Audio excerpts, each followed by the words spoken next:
invested. Their PERS system is invested in equities in the stock market. Now, the problem with that is that that has just gone down like crazy. But another one, the number 5, just for a lot of our folks that may know a farmer, I'm a farmer myself, so that's why that number's in there. I got that from the Department of Agriculture here in the state. With the nursery out, the rest of agriculture has had a 38% decrease in revenue over the last 10 years. Why is that? You said you're a farmer. Why are they farms being lost?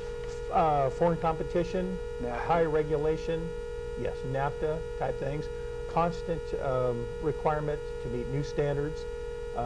It's, you know, we produce the best food, the finest quality food in the world. There's no question about it. I actually am a small food processor too. If you say food, it's hazelnuts we process. Our inspections are above any place in the world. And I would hope everyone please buy Oregon, Washington, and California produce. You know, we tried to get a bill through a few years ago that would require that the stores would tell you where that was produced. Because those of us who have been to foreign countries and looked at the way they handle the product, some of the pesticides that they apply that we haven't been able to use for 20 years here, you know, very dangerous pesticides, they're being applied to food that we're now consuming. We have no idea what, in fact, how that has affected us. In fact, you know what the level of food poisoning and botulism and things like this has been since passage of NAFTA and the GATT? Well, we've noticed, I think, I don't have hard figures on it, but you've noticed the number of times in which we've had this issue come up. And now they're talking about irradiating all the food that's coming into the country.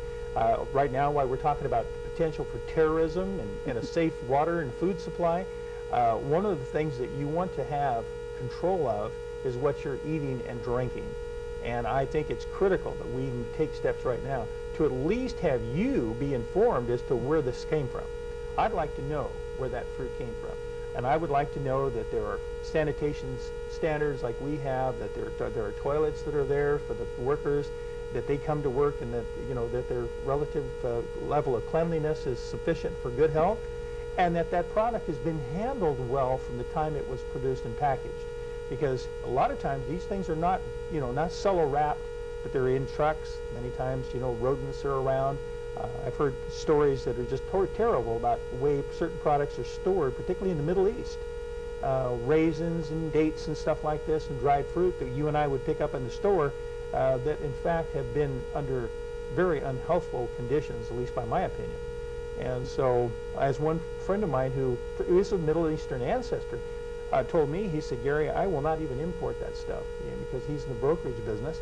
He said, because I made a pact that I would not sell to you something that I would not eat, and I won't eat it. So I think we have a right to know. Definitely. So why are they not letting us know? Something called international agreements. You know, you've been down the Capitol and you've seen me get a little upset. Why are we passing this? Because, you know, if you think about the foundation of our country, our 50 states are 50 independent nations who agree to assemble, okay? And so we have sovereignty, strong sovereignty, states' rights sovereignty, which is guaranteed by the Constitution, all the founding documents, and been upheld by the court. And yet today, folks, I can tell you, we have bills that come in that I'll look at those and other legislators look at them and say, this is not in the interest of Oregonians, in our state's sovereignty. Why are we passing that? And I've asked that question just that way. Why are we passing it to be told, well, this is part of the agreements that were entered into through NAFTA or GATT or something like that, and therefore it's expected that we would pass it. Well, let's tell them no. And well, if you do that, there's big consequences to the Why don't we find out what these consequences are?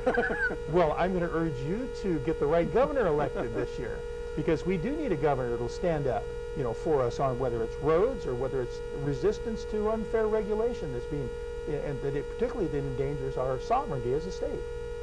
Well, the problem with the governor is, right now it looks like Kulongoski and Kevin Mannix, and neither one of them are on our side. And I'm hoping that the Libertarians will run a governor. The Constitution Party, we thought about it, but unfortunately, we are a conservative, and even though Kevin Mannix is not conservative, he's perceived that way, and you know, our people would be upset with us for running something. And, you know, it's all right to have, the best messenger in the world, but if nobody's listening because they're angry with you. So we're kind of hoping the Libertarians will run a candidate for governor. Well, and you and I talked before we went on the air about a discussion I had with one of the Libertarians, and they're going to consider that this Saturday as to whether or not they will in fact run a candidate. They've nominated someone. I've actually met him. Obviously, though, I'm a Kevin Mannix fan, and don't you love this country? Because yes. here we are sitting here taking opposite positions, but still respecting each other, and we're not cheating each other, by the way. And but the main thing is, Kulingoski is a clone politically of Kitzhaber. I think he may be more liberal, more leftist than even Kitzhaber, which is hard to imagine. His position on more taxes, the guy never met a tax he didn't like. And of course, with Susan Castillo being now our current senator from Eugene, who's now going to be superintendent of public education, having her in that position, as liberal as she is, and then to have Kulingoski in the governor's office, I'm thinking about moving to Idaho. Well, talking about Ted Kulingoski, as an attorney general, he advocated taking away everybody's guns. Yeah, right. Probably for a good reason. And when he was on the Supreme Court, he more than once has read briefs with documents from the Attorney General's office about children in state care being raped and forced into pornographic movies and things like this. And Ted Kulingoski has consistently sided with the child molesters and child pornographers. So that says something about Ted Kulingoski. Well, and that when you look at the court system today, and if you do some polling, you're going to find out that right now there's a very great lack of respect for our courts. The people have voted repeatedly, and our Constitution is very unusual because it says, the Constitution of Oregon says that we delegate, we the people, you and I, all the people out here, delegate certain authority to local government and to the state government, but we flat out reserve the right to write law. That's Article 1, Section 1. Section 1. Very first section in the Oregon Constitution. And what do these judges do? I mean, this town right here, Salem, has just a hotbed of activist judges who are willing to go out there and overturn the will of the people.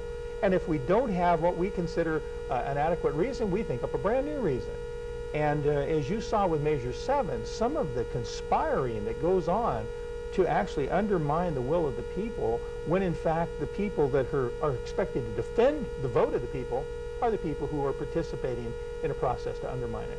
And I saw that from within the Capitol when we got there last year and realized that on several of our measures that we had just passed, they were attempting to undermine that. And, for the kicker is the greatest example. Folks, you knew the legislature would take your money. You had already told them repeatedly, that's my money, that extra collected money, send it back.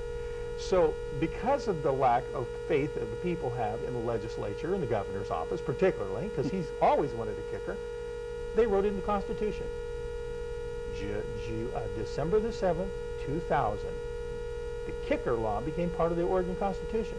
And they still stole the $106 million out of your kicker. And it's just amazing that what goes on. You would have thought, we filed a lawsuit relative to that. I joined with some friends, and we actually filed suit against the governor's office and the legislature, claiming that they did not legally take that money, that was not a proper way to take that $106 million. That is yet to have its proper hearing. But it seems very amazing that some issues get moved really quickly forward, other issues languish before any sort of justice is done. So remember that when you think about Kulingoski. In fact, you mark maybe any of the others, but none of this one above.